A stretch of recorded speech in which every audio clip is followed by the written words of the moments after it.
Bonjour tout le monde, j'espère que vous allez bien et bienvenue dans une nouvelle vidéo Book vs Movie et ça fait longtemps. Et du coup on n'est pas sur Bridgerton parce que comme j'ai dit dans ma dernière vidéo je suis obligée de faire une pause en attendant les autres saisons. Donc là j'ai pris un peu d'avance quand même, j'ai lu l'histoire de Héloïse et Francesca. Mais je me suis arrêtée parce que je sais que leur histoire va déjà pas arriver tout de suite puisque là on va être sur l'histoire de Bénédicte. Donc je me suis dit ça sert à rien que j'avance trop parce que limite j'aurais oublié l'histoire le jour où ces saisons sortiront. Donc je me suis dit il fallait que je trouve une autre idée de Book vs Movie. Donc j'ai regardé mon armoire et j'ai vu évidemment The Notebook qui est un de mes films préférés. Pendant très longtemps il était au même niveau que The Holiday et maintenant The Holiday a pris un peu plus le dessus et The Notebook est juste derrière, mais c'est quand même genre mon top 2 de films que j'aime le plus. Et donc j'avais acheté le livre il y a plusieurs années mais je l'avais jamais lu. Et donc là vu que je suis vraiment dans une routine où je lis tous les soirs, tous les jours, je me suis dit bah go comparer justement le livre N'oublie jamais avec le film. L'histoire commence avec Noah quand il est âgé et à la base dans le livre on ne sait pas que cet homme âgé qui nous parle c'est Noah, mais vous avez vu le film, c'est pour ça que vous êtes là aujourd'hui, donc je me dis je vais pas créer du suspense comme il y a eu dans le livre. On sait du coup que c'est Noah qui est en train de nous parler et donc il explique qu'il est vraiment malade en ce moment mais qu'il a sa petite routine et que tous les matins il se lève tôt pour aller voir une femme qui ne le connaît pas et qui tous les matins crie quand on la réveille et le seul moyen de la calmer c'est quand il se met à lui lire son journal. Donc là encore une fois je vais pas vous faire du suspense même si dans le livre on ne sait pas que c'est Ali à ce moment là. Vous et moi, on le sait. Autant des fois quand je fais des Book vs Movie, je garde le suspense que le livre essaye d'instaurer même si la plupart des personnes savent ce qui se passe. Autant là je me dis, il n'y a pas grand intérêt. Donc du coup, après ce court passage, on a un flashback à Noah quand il avait 31 ans et il venait de finir les rénovations de sa maison qu'il avait achetée. Son père, il est mort depuis 1 an à ce moment-là. Il est seul depuis des années et il profite de sa maison. Il adore se poser sur son porche avec son rocking chair à regarder le soleil se coucher avec sa chienne à ses pieds. On apprend qu'il a un voisin de 80 ans qui s'appelle Gus et qui vient le voir de temps en temps. Comme tous les soirs, Noah il est sur son rocking chair et il se rappelle de son amour de jeunesse, la seule femme qu'il a aimée finalement. Et donc là, on a un rapide flashback de toutes leurs rencontres et de tout ce qu'ils ont vécu. Enfin, leur rencontre, leur histoire d'amour et leur séparation, tout est fait en quelques pages, c'est hyper accéléré. En gros, c'est pas ça le main focus du livre. Et c'est pour ça justement que je trouvais ça intéressant de faire une vidéo Book vs Movie parce que en fait, pour le coup, la manière dont c'est raconté dans le livre, c'est pas du tout la manière dont c'est montré dans le film. C'est les mêmes points, c'est les mêmes histoires, mais pas avec les mêmes temporalités, pas avec les mêmes temps de présence, temps à l'écran. Au même moment où Noah est en train de faire ça, de l'autre côté de la ville, il y a Ali qui vient de s'installer dans une auberge. On sait qu'elle a dit à son fiancé qu'elle avait besoin de partir en week-end pour faire des boutiques, trouver des petites choses un peu vintage. Et là pareil, on a un résumé accéléré de sa rencontre avec Lon, son fiancé. Et donc ça jusqu'ici, le film il a pas tort sur l'histoire d'amour entre Noah et Ali et n'a pas tort sur la manière dont Lon et Ali se rencontrent. C'est juste que dans le livre on n'y accorde que très peu d'importance. Et donc Ali qui est dans l'auberge, on la voit se préparer, elle va prendre un bain, elle se rase lorsqu'elle est dans le bain, elle s'habille, elle se coiffe, elle se recoiffe, elle se maquille un peu mais pas trop, elle rechange de tenue parce qu'elle veut pas trop en faire mais elle veut quand même être jolie, elle s'apprête à partir, au final elle se rassoit parce qu'elle hésite à y aller. Ensuite on en apprend un peu plus sur Noah lorsqu'il était plus jeune. En fait il bégayait, à force qu'on se moque de lui, du coup il avait même arrêté de parler. Mais du coup son père il avait vraiment une approche beaucoup plus douce et il s'est dit bah je vais continuer à encourager mon fils. Du coup avec toute cette bienveillance et de la persévérance, Noah il a refini par parler et même très bien puisque du coup il est très doué en poésie. On en apprend aussi plus sur Noah et ce qu'il a fait une fois que Ali cet été là elle était partie. Donc il a décidé de quitter New Bern, la ville dans laquelle ils se sont rencontrés, parce que du coup il pensait trop à elle. Et en plus c'était une période de dépression et financièrement c'était même compliqué de vivre dans une ville comme New Bern. Du coup il s'est mis à travailler pour un monsieur et Noah, de par ses capacités, son investissement, il est très vite monté en grade et il est devenu très proche avec son boss, si bien que quand il a dû du coup partir à la guerre, son patron lui a dit qu'il allait lui léguer une part de l'entreprise. Et du coup quand Noah il est revenu de la guerre, il a découvert que du coup malheureusement son boss il était mort et que du coup il avait hérité d'une somme d'argent. Et avec du coup ces 70 000 $ qu'il a reçus, il va acheter la maison et la réparer. On apprend qu'il a eu plusieurs copines, dont une qui était plus âgée et avec qui il a beaucoup appris, mais il ne l'aimait pas comme il aimait Ali. Avec cette femme, ils se sont séparés de manière très amicale et par la suite, elle s'est remariée. Une fois la maison réparée, il a pu la faire visiter à son père juste avant qu'il meure d'une pneumonie. Donc comme je vous ai dit, il a un voisin qui s'appelle Gus et de temps en temps, il va récupérer les enfants de Gus pour... Quand il va faire les courses par exemple, il les prend avec lui dans sa voiture sur le chemin parce que eux n'ont pas de voiture. On se rend compte qu'il est très serviable. C'est pareil, il a une autre voisine qui s'appelle Martha qui est du coup veuve et elle est seule avec ses enfants et du coup Noah il va souvent l'aider pour tout ce qui est réparation de la maison. Donc ça c'était pour un peu le passif de Noah et aussi un peu le contexte dans lequel il est. Et donc Ali de son côté, elle se décide enfin à quitter l'auberge et elle se rend compte qu'elle connaît le chemin par cœur et que malgré toutes ces années, elle se souvient quand même de tout. Elle arrive près de la maison, vous l'aurez compris, de Noah. Et donc elle avance tout doucement dans la cour. Et au début les deux, quand ils se voient, ils sont figés. Et Noah il casse ce moment où ils sont figés avec un grand sourire. Ils finissent par se parler et se faire un câlin. Noah propose qu'ils aillent se balader pour parler et comme ils le faisaient toujours avant justement quand ils étaient jeunes, ils aimaient trop se balader dans la nature. Du coup il propose de faire ça pour savoir où est-ce qu'ils en sont, en apprendre plus depuis toutes ces années. Et Ali, même si elle évite le sujet le plus possible, elle sait qu'elle va devoir lui dire qu'elle est fiancée. Et donc elle finit par lui dire et il le prend bien. Enfin en tout cas il réagit bien même si à l'intérieur lui ça lui fait un pincement au cœur. Parce que lui pour le coup... Il n'a jamais réussi à passer autre chose. Oui, il a connu d'autres femmes et il a eu des relations intimes avec d'autres femmes, mais ça n'a jamais été de l'amour. Il lui demande si elle est heureuse, s'il la traite bien, et auquel cas, si elle dit oui, il va la laisser tranquille. Et du coup, elle dit oui, genre automatiquement, rapidement, sans même réfléchir. Et du coup, Noah il dit, écoute, sachant que t'étais comme ma meilleure amie quand on était plus jeune, ce serait dommage de perdre tout ça, donc viens, on recommence depuis le début et on essaye d'être amis. Ça ne marche jamais ce genre de choses. Enfin, je sais pas, dites-moi vous, ça je sais que c'est un grand débat, mais pour moi, on ne peut pas être ami avec quelqu'un qu'on a aimé. Pour moi, ça peut basculer de amitié à amour, mais pas dans l'autre sens. Une fois qu'ils ont discuté pas mal, Noah il va l'inviter à manger chez lui ce soir et du coup Ali elle va accepter. Donc il va aller récupérer lui-même les crabes parce qu'il a une cage qu'il met dans le lac et du coup il savait qu'il y avait des crabes. Donc il va aller récupérer lui-même et Ali elle le voit faire et elle est en mode genre ouf, il est beau, il a ses muscles qui sont comment on dit, saillants, ouais les muscles saillants. Donc ouais, elle le trouve pas mal hein. Il va commencer à préparer le repas mais ça va mettre du temps à se préparer, du coup ils vont s'installer sur le porche tranquillement le temps que tout ça cuise. Noah il va en effet, comme on voit dans le film, lui expliquer qu'il lui avait écrit des lettres pendant 2 ans et qu'il a jamais eu de réponse. Ali du coup elle va dire qu'elle les a jamais vues et les deux vont conclure de manière silencieuse chacun de leur côté, mais ils vont conclure que du coup c'était la mère d'Ali qui les avait gardés. Il va en demander un peu plus sur Lon, comment il est, et du coup elle va lui dire qu'il est parfait. Encore une fois elle répond un peu sans réfléchir, c'est un automatisme. Elle lui dit que c'est pas quelqu'un de jaloux et que tout le monde l'aime, tous ses proches l'aiment, mais elle lui dit qu'elle ne l'aime pas comme elle l'aimait lui. Elle de son côté elle lui demande s'il a quelqu'un, égoïstement en espérant qu'il dise non, et en effet il va dire qu'il a personne et qu'il a jamais invité aucune femme dans sa maison. Et du coup, secrètement Ali elle est contente. Il va lui demander si elle peint toujours et il va lui montrer qu'il a accroché une de ses peintures à Ali au-dessus de sa cheminée et c'était la toute première peinture que Ali lui avait offert. Et Ali quand elle voit ça elle est super émue parce que du coup non, elle a arrêté de peindre, elle avait fait des études dans l'art. Mais au final, tous ses proches lui disaient que c'était pas forcément une carrière, que tu pouvais pas vivre de ça. Donc elle a beaucoup douté d'elle, elle a fini par abandonner. Et du coup Noah il va lui dire ouais mais pourtant moi tu vois quand je vois ta peinture, ça me génère des choses, ça me génère plein d'émotions. Et il va vraiment la complimenter, il va lui dire pour moi t'es une vraie artiste et ce serait dommage que tu perdes ça. Et du coup Ali ça va profondément la toucher quand il va dire ça. Et du coup elle va lui prendre la main et elle va le regarder dans les yeux.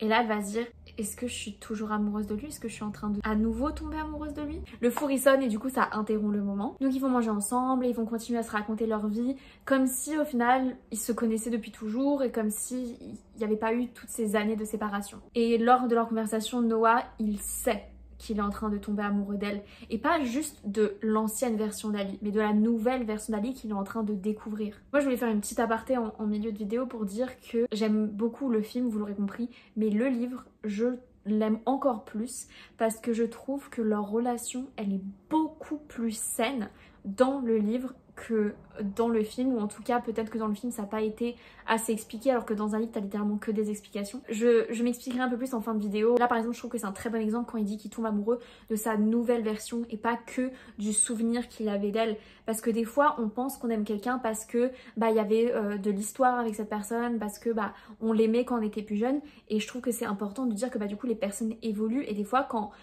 tu évolues, malheureusement l'amour ne suffit plus, et là on peut voir que même maintenant qu'ils ont grandi, qu'ils ont évolué, au final ils s'aiment toujours, ou en tout cas ils s'aiment à nouveau. Bref, on reprend l'histoire. Donc le repas se termine, ils vont retourner sur le porche pour boire un peu un thé. Au début ils sont dans le silence, mais après de temps en temps ils vont un peu échanger des mots, mais ils savent que l'heure passe et Ali va devoir rentrer. Donc elle va en effet se lever pour partir, et il va automatiquement lui demander est-ce que tu veux qu'on se revoie demain, et elle va au début réfléchir, elle se dit que c'est pas une bonne idée, mais elle en a envie donc elle accepte. Elle va partir et lui va la regarder partir, puis il va retourner sur le porche avec sa chienne Clem, et là elle va se mettre à pleurer. De son côté, Lon, parce que oui, ne l'oublions pas quand même, le pauvre, lui il a rien demandé pour le coup. Lui il a appelé plusieurs fois l'auberge parce que il voulait être sûr que Ali allait bien, sauf que évidemment ça ne répond pas puisque Ali n'est pas dans sa chambre. Et là il se dit en tant que bon avocat, il se creuse les méninges et il se dit il y a un truc qui va pas, et du coup il se ressasse Ali comment elle était juste avant qu'elle parte. Et il ressasse, il se dit non, elle avait l'air normale, la dernière fois que je l'ai eu au téléphone elle avait l'air normale. Et après il se rappelle que du coup elle a dit qu'elle allait à New Bern. Et là dans sa tête ça fait tilt, il se rappelle que d'une conversation qu'il avait eue avec les parents de Ali par rapport à New Bern, et par rapport au fait qu'elle était tombée amoureuse quand elle était plus jeune d'un garçon qui était à New Bern. Donc là Lon n'en dit pas plus, il a compris qu'il y avait un truc qui allait pas. Et là il s'inquiète parce qu'en fait il aime Ali, et il l'aime parce qu'elle sait toujours quoi faire ou quoi lui dire quand il a besoin d'elle. Et donc l'idée de la perdre, c'est impossible pour lui. Donc il va à nouveau appeler l'auberge, et encore une fois, sans réponse. De son côté, le lendemain, Ali, elle se réveille. Elle a eu un peu de mal à dormir parce qu'elle faisait que penser à la soirée qu'elle a eue avec Noah. D'ailleurs, elle a dormi avec le t-shirt qu'il lui avait prêté, et elle pense à lui, et elle se dit que le connaissant, c'est sûr qu'avec un temps pareil, au lever de soleil, il doit être sur son kayak. Et en effet, c'est exactement ça. On a du coup le point de vue de Noah qui a sorti son kayak pour se mettre au milieu de l'eau pour voir le soleil se lever. Et du coup, lui, il sent qu'il va se mettre à pleuvoir, et du coup, il dit putain, fait chier, parce que lui, il avait vraiment une idée en tête de ce qu'il voulait faire avec Ali. Il se dit putain, s'il pleut, je vais pas pouvoir le faire. On apprend aussi, parce que Ali elle est en train d'y réfléchir, qu'elle n'a jamais eu de relation intime avec Lon, et elle pense à lui, elle pense que elle l'aime, mais qu'il est tout le temps au travail, et que à chaque fois il lui dit oui, une fois qu'on sera mariés je travaillerai moins, je ferai un peu attention, je diminuerai mes heures, mais au final c'est pas le cas, elle passe beaucoup de temps seule. Après, si je puis me permettre, je pense qu'à ce moment-là elle essaye juste de se donner des raisons de justifier ses actions, même si évidemment c'est des arguments totalement louables de vouloir que ton partenaire soit présent, d'avoir des moments avec la personne, mais à ce moment-là, soyons honnêtes, Ali essaie juste de se sentir moins coupable. Du coup, Ali va en effet sortir de l'auberge, elle va se balader un peu dans la ville, faire des boutiques d'antiquités, histoire de pas avoir menti à Lon. Elle va en effet faire un peu de shopping, et elle va tomber devant un magasin d'art, donc je crois que c'est un genre de petit musée d'art. Elle va rentrer à l'intérieur et ça va la mouvoir, ça va lui créer quelque chose. Du coup elle va foncer dans une boutique de loisirs créatifs, elle va s'acheter de quoi peindre, de quoi dessiner, parce que justement elle n'a pas trouvé de quoi peindre. Du coup elle rentre à l'auberge et elle se met à dessiner pendant plusieurs heures. Et quand elle le fait, elle se rend compte qu'en fait ça vient naturellement et qu'elle adore.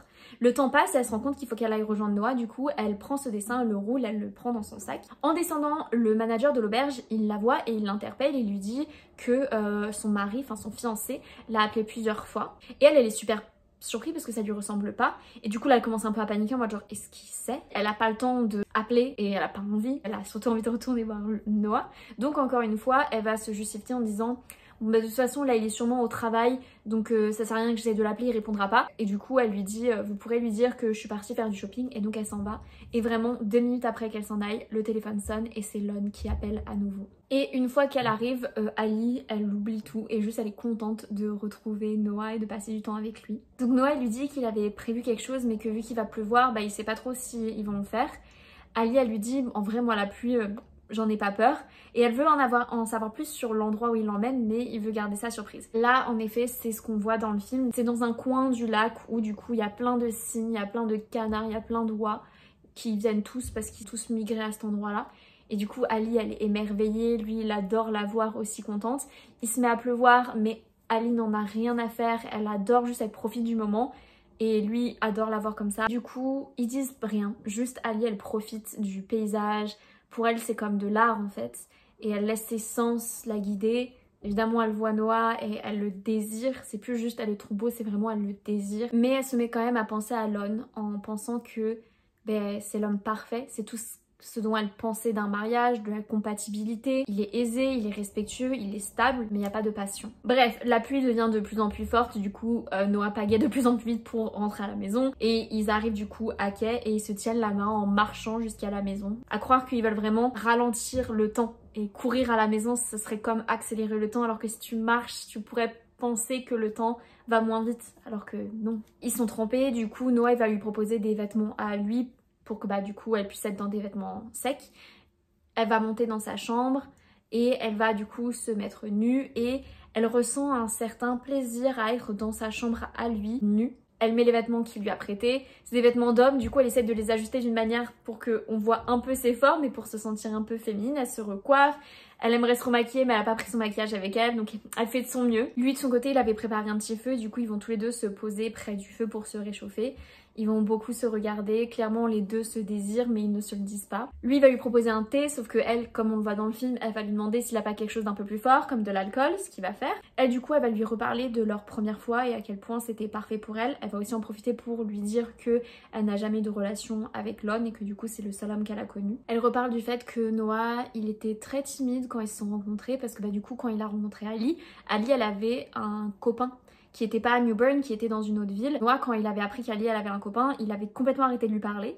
Et Ali elle avait du coup trouvé qu'il était très respectueux par rapport à ça. Encore une fois, petit aparté pour dire que voilà pourquoi je trouve que le livre est beaucoup plus sain. Parce que du coup dans le film, Noah il courtise Ali d'une manière très forceur alors qu'elle est clairement en date.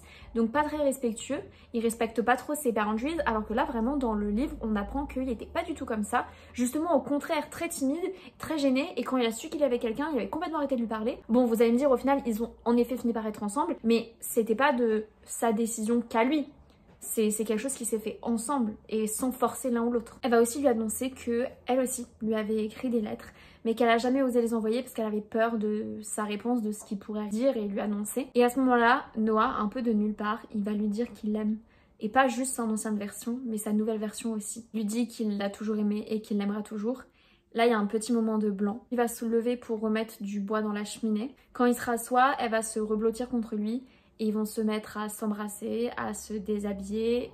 Et vous savez ce qui se passe par la suite. Et du coup, cette soirée-là, ils vont la passer à faire l'amour, se blottir l'un contre l'autre, se réciter des poèmes, parce que c'est quelque chose que Noah il fait beaucoup et qu'il faisait beaucoup quand il était jeune, c'est lui réciter des poèmes à Ali, et Ali elle adore ça chez lui justement, c'est son côté un peu littéraire et ça peut être vu comme du romantisme, oui. De son côté, Lon, ne l'oublions pas, comme je vous ai dit, il a fait 1 + 1 = 2, il a compris ce qui se passait, du coup il était sur un dossier au travail et il est allé du coup voir le juge pour lui dire qu'il avait une affaire personnelle et qu'il devait repousser la date du procès. Et le juge, il était pas content, mais d'un côté il s'est dit ça vous ressemble pas du tout de faire ça, donc j'accepte. Et donc il prend la voiture direction Newburn. De leur côté, ils passent la matinée ensemble, ils se baladent, ils font à manger, et là il y a quelqu'un qui frappe à la porte. Noah, il va ouvrir et c'est la mère d'Ali. Ali elle est étonnée mais sa mère lui dit que elle la connaît, c'est sa fille et du coup elle a vu le visage d'Ali quand Ali elle avait vu, comme on voit dans le film, dans le journal la tête de Noah, elle a vu sa réaction, elle connaît sa fille, quand elle a su qu'elle allait à Newburn, elle aussi elle est pas débile. À ce moment-là elle lui donne les lettres de Noah en main propre, comme on voit dans le film encore une fois, et elle lui annonce que Lon il va bientôt arriver, qu'il est sur la route, que elle lui a rien dit parce que c'est pas à elle de faire quoi que ce soit, mais elle voulait quand même prévenir sa fille histoire que elle parte. Elle lui dit que au final c'est à elle de faire le choix, qu'elle a essayé de l'élever du mieux qu'elle pouvait et que évidemment elle a repoussé Noah parce que pour elle, elle estimait que sa fille méritait mieux. Alors évidemment c'est pas gentil de dire ça mais elle pensait bien faire. Elle fait un câlin à sa fille avant de partir, elle lui demande si elle veut qu'elle reste en ville pour du soutien. Ali elle lui dit que c'est pas nécessaire et en partant Ali elle a l'impression qu'elle a entendu sa mère lui dire de suivre son cœur mais elle est pas sûre. Une fois que sa mère est partie, Ali elle va regarder Noah et elle va dire qu'en fait elle aime Lon et que elle veut pas décevoir sa famille et ses amis parce que tout le monde l'aime et tout le monde trouve que c'est un bon parti. Noah il va dire qu'elle peut pas vivre pour les autres. Elle pleure parce que elle sait qu'elle doit partir et je pense qu'elle pleure aussi intérieurement parce qu'elle sait qu'il a raison et qu'elle est partagée entre faire ce qu'il faut et faire ce qu'elle a envie de faire. Encore une fois, il n'y a pas la scène un peu toxique qu'il y a dans le film où ils se crient dessus, etc. Là, pas du tout, juste pleurent tous les deux, ils se disent au revoir parce qu'ils savent qu'ils vont plus jamais se revoir et elle s'en va dans sa voiture. Lorsqu'elle est dans la voiture, elle essaie de se calmer, elle essaie de respirer, elle arrive à l'auberge, elle se gare dans le parking, elle voit que la voiture de Lon, elle est là. Elle respire un bon coup et elle décide de se remaquiller et du coup elle va prendre les lettres que Noah lui avait écrites et au lieu de lire la première qu'il avait écrite, elle a voulu lire la dernière. Elle la relit plusieurs fois, encore et encore, et au bout d'un moment elle se dit bon, va falloir que j'y aille. Elle sort de sa voiture et elle va vers l'auberge pour voir Lon et elle savait pas quelle décision elle allait prendre jusqu'au moment où elle le voit. Et donc là on a un cut et on retourne au présent du coup, à la version âgée de Noah et Ali. Donc Noah en gros il a fini de raconter cette histoire à Ali et Ali elle regarde vers l'horizon, elle regarde à la fenêtre, regard perdu. Et Noah pendant ces dernières années il a appris à vraiment connaître sa femme et tous les petits signaux et il sent qu'aujourd'hui il va réussir à percer un peu la carapace, il sent que ça va être une bonne journée. Et il explique que des fois le soir, alors qu'il n'a pas le droit, il va la regarder dormir, ce qui est un peu creepy, mais bon. On apprend du coup un peu plus sur leur couple et que ça fait du coup 49 ans à ce moment-là qu'ils sont mariés, enfin presque 49. Et du coup pendant 45 ans de ces 49 années, ils ont vécu ensemble, ils ont dormi ensemble, ils allaient bien. Donc en gros, ça fait 4 ans qu'ils sont dans cette maison de retraite. Et donc on apprend qu'ils ont beaucoup de souvenirs ensemble, ils ont voyagé, il y avait beaucoup de poésie et d'art dans leur passé. On apprend aussi que c'était sa décision à elle, à Ali, de venir dans cette maison de retraite, dans cet institut, parce que elle connaissait ce qu'elle avait. Et elle voulait aussi pas que lui soit seul. Lui de son côté, donc il est en effet très malade et il sent que sa fin elle est proche. Il explique qu'il a de l'arthrose, il a des rhumatismes, un cancer de la prostate, donc vraiment pas en bonne santé. On apprend aussi qu'ils ont eu 5 enfants et qu'il y en a un qui est décédé à l'âge de 4 ans. On apprend que Ali elle est devenue une peintre très connue et très réputée et qu'il y a même ses peintures qui sont dans des musées. Et Noah il a gardé toujours cette première peinture qu'elle lui avait offerte et la dernière aussi. Et il les a mis dans sa chambre justement et il les regarde tous les soirs. Et c'est ça que j'apprécie dans ce livre, c'est que on en apprend pas que sur comment ils se sont rencontrés, comment ils sont tombés amoureux, mais aussi plus sur leur mariage. Et donc c'est intéressant parce que cette partie-là, on l'a pas du tout vue dans le film. Noah, il explique que lui, il a pas vu la maladie d'Ali tout de suite, que évidemment elle oubliait des choses, mais pour lui ça paraissait normal avec l'âge. Et que c'est une fois il l'a retrouvée dans sa voiture complètement perdue alors qu'elle était juste à côté de la maison et qu'elle savait pas où elle allait. C'est là où il s'est dit qu'il y avait quelque chose. Et du coup ils sont allés voir des médecins, ils ont fait plusieurs tests jusqu'à ce qu'elle découvre du coup qu'elle avait Alzheimer. Et Ali, en tant que femme très organisée, une fois qu'elle l'a appris, elle a réécrit son testament, elle a écrit des lettres à sa famille, à ses proches, à ses amis et une à Noah évidemment. On apprend aussi que tout au long de leur mariage, tout au long de leur vie ensemble, Noah il a continué à écrire des lettres à Ali de manière ponctuelle. Ça a pu être juste pour lui dire qu'il l'aimait, pour qu'il aimait la voir être maman, mais aussi pour lui dire qu'il l'a trouvée forte quand ils ont perdu du coup un enfant. On apprend du coup que, en effet, vous l'aurez compris, Ali a décidé de rester avec Noah, évidemment, et que du coup la conversation qu'elle avait eue avec Lon ce fameux jour-là, elle s'est très bien passée, elle était très respectueuse. Évidemment Lon il avait essayé un peu de la récupérer, mais il a aussi très rapidement compris que c'était en vain, qu'il pouvait rien faire contre l'amour qu'ils avaient ensemble. Donc on repasse au moment où il vient de terminer de lire l'histoire à Ali, et Ali a du coup elle lui demande qui il est, parce qu'elle ne le connaît pas. Du coup lui il va dire qu'il s'appelle Duke et elle va lui demander qui elle est et du coup il va dire qu'elle s'appelle Anna, parce que avec les années il a appris qu'il peut pas lui dire que il est Noah et qu'elle est Ali parce que ça va trop la brusquer, donc faut y aller en douceur. Elle va lui dire que pour une raison qui lui échappe, elle veut qu'il reste avec elle et qu'il aide à se souvenir. Elle va naturellement prendre sa main, la caresser. Ils vont aller se balader dehors parce qu'il fait beau. Ils vont s'asseoir sur un banc et regarder les canards et les cygnes qu'il y a dans l'eau. Elle va lui poser beaucoup de questions, mais lui il est obligé de rester vague. Comme je vous ai dit, dans les 4 années qui ont écoulé, il a fait des erreurs dans le passé, du coup maintenant il sait un peu machinalement ce qu'il doit répondre et ne pas répondre. Il va poser sa main sur son genou et elle va le laisser faire. Ils vont se mettre à marcher et elle va lui dire qu'elle pense qu'elle a un admirateur secret parce qu'à chaque fois elle se réveille avec des petits poèmes sur son oreiller. Et ensuite elle va lui dire qu'elle sait que c'est lui. Lui il va pas nier ou confirmer. Et elle lui dit qu'elle aime beaucoup ses moments avec lui et qu'elle a pas envie de les oublier. Ils vont ensuite aller manger, il y avait une salle qui avait été préparée pour eux. On apprend que Ali elle mange presque pas du tout et qu'elle a justement perdu beaucoup de poids. Du coup en fait Noah, même si lui il a pas très faim non plus, il se force à manger parce que elle du coup elle mimique ce qu'il est en train de faire, vu qu'elle le voit manger, elle va manger aussi. Et comme on le voit dans le film, il y a un moment, très bref mais un moment quand même, où elle se souvient. Elle lui prend la main, elle se souvient de lui, elle lui dit qu'elle l'aime, elle lui dit qu'elle a pas envie d'oublier, malheureusement comme dans le film, et c'est horrible cette scène, genre ça me fait pleurer à chaque fois. Lui il connaît tous les signaux et il voit son visage commencer à disparaître entre guillemets et il voit la peur arriver dans ses yeux et il se dit putain non pars pas, mais il sait que c'est inévitable et il le savait que tard la nuit, c'est là où souvent la folie revient. Et du coup, bah, elle se met à crier parce qu'elle voit des gens que du coup Noah ne voit pas. Et du coup, il la laisse dans un coin parce que ça sert à rien, il peut pas la forcer. Et lui, il est juste assis comme ça parce qu'il est faible, il est fatigué. Et du coup, quand les infirmiers arrivent, il y a vraiment les deux qui sont chacun de leur côté et c'est une scène triste à voir. Et on apprend du coup que plusieurs scientifiques sont venus étudier le cas de Ali parce qu'un cas d'Alzheimer, c'est pas du tout normal qu'elle continue à avoir des moments comme ça où elle se souvienne. C'est une maladie dégénérative, donc c'est de pire en pire. Et il y a d'autres cas d'Alzheimer dans l'institut, dans la maison de retraite. Et Ali, c'est la seule qui a du coup des moments de lucidité. Et Noah, lui, il essaie d'expliquer que bah oui, bah c'est quelque chose qui ne s'explique pas scientifiquement, que c'est leur amour qui arrive à transgresser toutes les règles possibles. Donc évidemment, les scientifiques, eux, c'est pas une théorie qu'ils acceptent. Mais bon, dans les faits, c'est ce qui est en train de se passer. Après, vous allez me dire, on est dans un livre. Moi, je suis pas du tout quelqu'un de scientifique, tout peut arriver, tout est imaginable, même ce qui n'est pas scientifiquement prouvé, pour moi ça peut arriver. Et donc là ça va s'accélérer très vite, mais comme dans le film, lui il va être très triste de son côté, il va avoir du mal à reprendre son rythme parce que bah il est triste de ce qui vient de se passer, il est à la fois content parce qu'il a passé une super journée avec elle, mais aussi triste que ce soit parti aussi vite, donc ça l'a un peu atteint. En plus de ça, il va faire du coup une crise cardiaque, comme on voit dans le film. Il va finir par se rétablir même si il est plus du tout dans le même état, il a du mal à marcher. Et la fin, elle est à peu près similaire à dans le film. Donc il y a un soir, on apprend que c'est le soir de leur 49e justement année de mariage et ça le fait chier de pas pouvoir être avec sa femme le jour de l'anniversaire de mariage. Donc il y a comme dans le film, il sort, il voit l'infirmière, il lui dit qu'il a envie d'aller voir sa femme, elle lui dit qu'il a pas le droit mais elle dit qu'elle va aller chercher du café alors que sa tasse de café elle est remplie. Et du coup, il va voir Ali dans la chambre, elle est en train de dormir, il va se poser à côté d'elle dans le lit alors qu'il sait qu'il devrait pas faire ça parce qu'elle va se mettre à crier.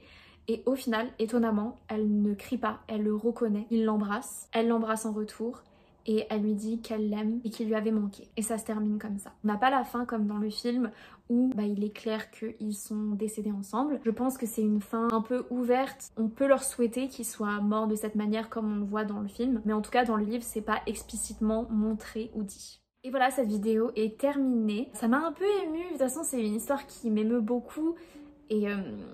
Et la fin qu'il y avait dans le film, j'avoue que j'espérais la voir dans le livre parce que moi c'est une fin qui m'a toujours touchée, pour être honnête. C'est une fin que je souhaitais à mes grands-parents. Oh là là. Mais ouais, c'est une fin que je souhaitais à mes grands-parents parce que pour moi ils avaient vraiment le même amour très fort. Donc oui, je me suis toujours dit que l'amour est tellement fort que les deux personnes peuvent partir ensemble. Et en vrai, je ne suis pas âgée donc qu'est-ce que j'en sais? Pour moi c'est la meilleure des choses qui peut arriver parce que bah, je le vois, ma grand-mère est encore là. Et malheureusement, bon, elle a pas Alzheimer mais elle a une schizophrénie, donc c'est encore une fois assez similaire aussi au niveau de l'historique quoi. Et c'est pas une vie. Et donc tu te dis des fois ce serait plus simple que les deux partent en même temps parce que du coup l'un sans l'autre c'est pas la même vie, c'est une vie de tristesse et de souffrance. Donc bref, c'est un très beau film, ne serait-ce que pour cette fin là. Bref, je suis quelqu'un de très émotive, ok.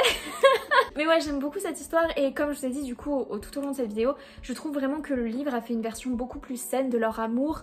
Ça s'est pas concentré sur leur rencontre et sur comment ils sont tombés amoureux, mais plutôt sur comment ils sont retombés amoureux, comment ils se sont redécouverts. Ça s'est concentré sur aussi leur mariage et à quoi ressemble leur mariage et les hauts et les bas qu'ils ont pu rencontrer. Ça s'est concentré sur du coup leur fin de vie, les problèmes de santé qui peuvent arriver avec l'âge et comment ils réagissent à ces problèmes de santé et comment ils sont restés soudés jusqu'au bout. Évidemment, il y a cette petite part de magie que leur amour fait qu'elle arrive à se souvenir de lui de temps en temps. Je vous en ai déjà parlé, mais je suis le compte Cinema Therapy sur YouTube et eux avaient critiqué justement la relation toxique entre Ali et Noah dans le film et du coup ça m'a forcément un peu changé ma perspective, mais je trouve personnellement que dans le livre leur relation est plus saine et que du coup tout ce qui est reproché à leur relation, pour moi il n'y est pas dans le livre et du coup elle est beaucoup plus saine. Évidemment moi je suis quelqu'un qui est très passionnel. Il y en a qui disent bah, on préfère avoir une relation calme et posée et stable que la passion. Pour moi l'un ne va pas forcément sans l'autre, on peut avoir les deux. Il reste avec elle jusqu'à la fin malgré le fait que bah avoir un ou une partenaire qui est touché par une maladie dégénérative c'est horrible. Je sais que mon grand-père lui il avait beaucoup souffert de vivre avec ma grand-mère et sa schizophrénie, mais je trouve que c'est une belle leçon de vie, une belle leçon d'amour de voir que bah ça tient et ça se bat et l'amour reste et l'amour ça se travaille. Bref, cette vidéo est déjà beaucoup trop longue mais J'aurais pas cru qu'elle me rendrait si philosophe et si émotive. Non, émotive, ça je le savais. En tout cas, j'ai hâte d'avoir vos retours sur cette histoire, si vous avez lu le livre, si vous n'avez que vu le film, ce que vous pensez de leur relation, ce que ça génère chez vous. J'ai hâte qu'on discute dans les commentaires. Évidemment, encore une fois, je vous invite à aimer cette vidéo, à me suivre et à activer la petite cloche. Et du coup, moi, je vous dis à la semaine prochaine pour une nouvelle vidéo. Bye!